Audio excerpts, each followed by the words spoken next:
영유아부터 이제 초등학교 쪽에서 어떤 가정에 태어나더라도 좋은 교육과 돌봄을 할 수 있도록 한다는 거죠. 가정 형편이 좀 어려운 경우에는 아이들이 좋은 돌봄이 안 되잖아요. 그런 걸 이제 6시, 7시까지 국가가 책임지고 세계 최고 수준의 돌봄과 교육을 하겠다는 것이. AI 디지털 교과서를 보급하겠다는 거거든요. 수학 시간이다 그러면 클라우드에 수학 교과서가 떠 있는 거죠. 아이들이 30명 있으면 30명이 다 다른 걸 하는 거죠. 지방대학을 살리는 게 지금 핵심 이슈입니다. 과감하게 좀 벽을 허물자. 4년제 과정, 전문 학사 과정, 또 사이버 과정을 다 운영할 수도 있게. 윤석열 대통령도 여러 번 이야기하셨지만 지역을 발전시키는 거의 핵심은 교육이다. 본인께서 왜 검사 생활을 하셨잖아요. 지방을 많이 돌아다니시니까 그 얘기를 하시더라고요. 지역에서 보면 결국 제일 큰 문제는 인재가 없는 건데 인재가 없는 거는 교육이 약하기 때문에 없는 거잖아요. 이 교육 개혁은 결국은 전교조랑 특히 이견이 있을 수도 있고. 세 가지잖아요. 크게 보면. 부총리님이 말씀하셨지만 저번에 김영호 의원 김영호 의원의 그 말이 계속 맹맹 이렇게 돌더라고. 워콜릭이다 보시니까 직원들을 너무 몰아붙이는 게 아니냐. 직원들이 좀 힘들어한다라는 멘트를 해주더라고요. 그래서 좀 그것도 질문해 주십사 했었는데 그때 김영호 의원 때도 너무 자기 확신에 차서 야당 간사나 이렇게 한마디만 툭 미리 해줬어도 제가 이런 거 할 테니까 이해해 주십시오라고 했으면 더 좋았을 텐데라는 얘기를 했었잖아요. 근데 좀 낮으셨으니까. 아니요, 계속 노력하고 있어요. 보니까 우리 부총리님은 MB 정부 때 2년 반 이상을 교육과학기술부 장관을 하셨고 웃자는 거 얘기를 하면 교육부 장관은 재수하시는 거죠? 재수인 거죠. 예. 원래 재수생들이 내공이 단단하잖아요. 장관 하시는 동안 이것만은 꼭 해야겠다. 그런 거 있으면 먼저 말씀해 주십시오. 교육의 본질로 돌아가야 된다고 생각하거든요. 교육의 본질은 배움의 즐거움이잖아요, 사실은. 교육에서 많은 아이들이 실패하거든요. 이번 윤석열 정부에서는 모두를 위한 맞춤 교육이다. 맞춤 교육이 모두를 위해서 다 제공될 수가 있고 질 높은 교육을 할 수가 있다. 이렇게 생각하는 거죠. 10개를 3개로 줄이신 3대 그 핵심 정책, 그건 뭘로 이렇게 정리할 수 있습니까? 첫째는 이제 영유아부터 이제 초등학교 쪽에서 어떤 가정에 태어나더라도 좋은 교육과 돌봄을 할 수 있도록 한다는 거죠. 학부모들이 가장 원하는 거는 학교에서 돌봄을 해줬으면 좋겠다는 거잖아요. 영유아 시기에는 어린이집과 유치원으로 양분돼 있고 초등학교에 올라가면 1시 되면 집에 보내잖아요. 그러니까 이제 돌봐주려면 학원을 뺑뺑이 돌린다든가 해야 되거든요. 그러다 보니까 가정 형편이 좀 어려운 경우에는 아이들이 좋은 돌봄이 안 되잖아요. 그런 걸 이제 6시, 7시까지 학교에서 맡길 수 있도록 하겠다는 거거든요. 그게 늘봄 학교라는 제도고요. 국가가 책임지고 세계 최고 수준의 돌봄과 교육을 하겠다는 것입니다. 1년에 100만씩 태어나다가 1년에 지금 24만 수준이거든요. 떨어졌거든요. 그러니까 4분의 1로 줄어든 거죠. 시설은 그대로고 교사도 줄지 않았고 예산은 또 국고 예산의 그 20.79% 딱 정해져 있거든요. 재원이 충분히 있는 거죠. 그러니까 그걸 통해서 이제 최고 수준의 그 돌봄과 교육을 할 수가 있다. 선생님이 4분의 3이 남는 인력은 아니지만 그 인력의 일부를 영유아나 이쪽으로 돌리는 거죠. 돌봄 쪽을 담당하거나 아니면 이제 방과 후 학교가 있거든요. 제일 좋은 거는 사실 스포츠를 많이 하는 거죠. 축구도 하고 수영도 하고. 그래서 저희가 지금 축구협회나 야구협회랑도 MOU 체결해서 그런 쪽에서 전문가들이 와서 해도 되는 거고 훨씬 더 좀 유연하게 학교 시스템을 운영하면 그런 자원들은 충분히 있다고 생각을 합니다.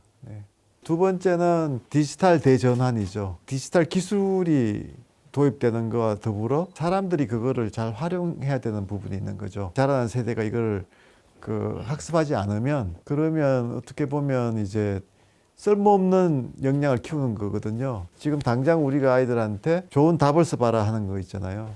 우리가 지금까지 그렇게 교육을 받았잖아요. 시험도 다 주어진 문제에 답을 맞추는 건데 그건 챗GPT가 사람보다 훨씬 잘하거든요. 그러니까 이제는 답을 요구할 게 아니고 좋은 질문을 해봐라 이렇게 돼야 되는 거거든요. 예. 답이 여러 개 있을 수 있는 문제들을 같이 프로젝트를 한다거나 이렇게 해서 그런 식의 새로운 수업 방식의 도입이 이제 크게 보면 두 번째 교육개혁 방향입니다. 2025년에 영어, 수학, 그다음에 정보 세 과목은 AI 디지털 교과서를 보급하겠다는 거거든요. 만들어서 수학 시간이다. 그러면 아이들이 이제 클라우드에 수학 교과서가 떠 있는 거죠. 그러면 그걸 다운해서 이제 거기 접속해서 수학 문제를 풀잖아요. 근데 아니면 수학 과제를 하는데 아이들이 30명 있으면 30명이 다 다른 걸 하는 거죠. 왜냐하면 디지털 교과서는 아이들의 수준을 알거든요. 아이들 맞춤으로 예측해서 공부하게 해주는 거거든요. 네. 요 단원에서 이 아이가 어떤 문제를 풀어야지 가장 이제 학습이 되는 게 있잖아요. 그러니까 이게 너무 쉬운 문제를 풀게 하면 그건 학습이 되는 게 아니잖아요. 너무 어려운 문제를 풀게 하면 포기하잖아요. 그러니까 성공 확률이 한 70% 정도? 그런 문제를 딱 던져주면 재밌게 풀거든요. 즐거운 거죠, 공부가. 사교육 시장에는 이미 와 있고 또 선진국에서도 이미 많이 하고 있어서 디지털 거민정 교과서로 해서 세 과목에 도입을 하면 국가 차원에서 모든 아이들에게 이런 교과서를 선택 가능하게 하는 나라로서는 처음일 것 같아요. 왜냐하면 대부분의 나라들은 교육은 분권화되어 있거든요. 우리는 지금 2025년에 국가적으로 다 하는 거니까 디지털 교과서가 딱 들어오면 교사는 당연히 이제 역할이 바뀌는 거예요. 코치를 해줄 수가 있고 사회 정서적인 역량을 키워주는 쪽으로 갈 수 있는 거죠. 근데 그동안 이렇게 뭐 멘토나 뭐 코치나 디자이너로서의 교사 역할은 지금까지 계속 이런 걸 해야 된다고는 이야기를 했지만 불가능한 거죠. 사실 교실에 뭐 30명만 있어도 30명 한 명 한 명한테 해줄 수 있는 그 여력이 없잖아요. 그런데 이제 디지털 교과서가 들어오면 이제 그게 가능해지는 거죠. 세 번째가 대학, 당연히 대학이 빠질 수가 없잖아요. 그러니까 지역 대학들이 지금 벚꽃 피는 순서대로 이렇게 문 닫는다는 거잖아요. 지방 대학을 살리는 게 지금 핵심 이슈입니다. 그래서 이제 과감하게 좀 벽을 허물자. 전공 간의 벽도 허물어야 되는 거죠. 그 스탠포드 같은 데는 학과 구분 없이 1학년 때 다 들어오거든요. 들어와서 선택하게 하는 거니까. 교수들의 경우에도 경제학을 공부했지만 가르칠 때는 경제학하고 뭐 정치학과 이렇게 해서 경제학자가 당연히 경제학 분야 말고 다른 분야에서 연구를 하게 되면 융합이 되는 거잖아요, 학문이. 그렇게 해서 이제 새로운 아이디어라는 게 결국은 융합해서 분야에서 많이 나오는 거기 때문에 벽이 허물어져야 되는 거죠. 대학과 전문대학과 사이버대학도 다 벽이 있고 별도의 법체가 있잖아요. 근데 그거를 다 허물어서 한 대학 기관이 4년제 과정, 뭐 전문 학사 과정, 또 사이버 과정을 다 운영할 수도 있게 대학 체제에서 이제 벽을 허물고 지역 대학이 이제 성장하려면 지역 사회와 동반 성장을 해야 되잖아요. 지역은 지금 쇠락해 가는데 그 지역에 있는 대학은 발전하기가 정말 쉽지 않거든요. 지역의 그 성장을 이끌어 나가줘야 되거든요. 그래서 그게 동반 성장 모델이 필요한데 지금까지는 지역 대학과 지역 사회는 벽이 이렇게 높았거든요. 근데 이걸 이제 허물고 지역 사회와 지역 대학이 정말 협업해서 지역을 동시에 발전시키고 또 대학도 발전시켜야 되는 거죠. 예.